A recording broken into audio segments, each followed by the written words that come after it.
તો સુરતમાંથી એસટીના દુષ્કર્મી બસ ડ્રાઈવરની ધરપકડ કરવામાં આવી છે। એસટીના બસ ડ્રાઈવરે મહિલા મુસાફરને પ્રેમજાળમાં ફસાવી હતી। મહેન્દ્ર ભુયાએ લગ્નની લાલચ આપીને દુષ્કર્મ આચર્યું। 27 વર્ષીય યુવતી પર અનેક વખત દુષ્કર્મ આચર્યું। છેલ્લા 1.5 વર્ષની યુવતી પર દુષ્કર્મ આચરતો હતો। અઠવા પોલીસે એસટીના ડ્રાઈવરની ધરપકડ કરી છે।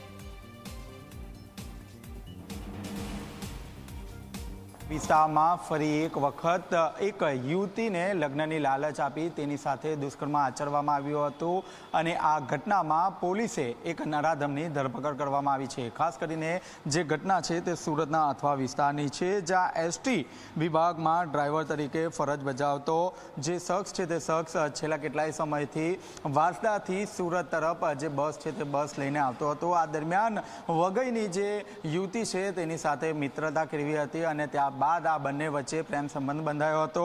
જો કે ત્યારબાદ આ યુવકે યુવતીને લગ્નની લાલચ આપી છેલ્લા 1.5 વર્ષથી ડુમ્મસ, મગદલા, સગરામપુરામાં ભાડે મકાન રાખીને અલગ અલગ જગ્યાએ દુષ્કર્મ આચરવામાં આવ્યું હતું।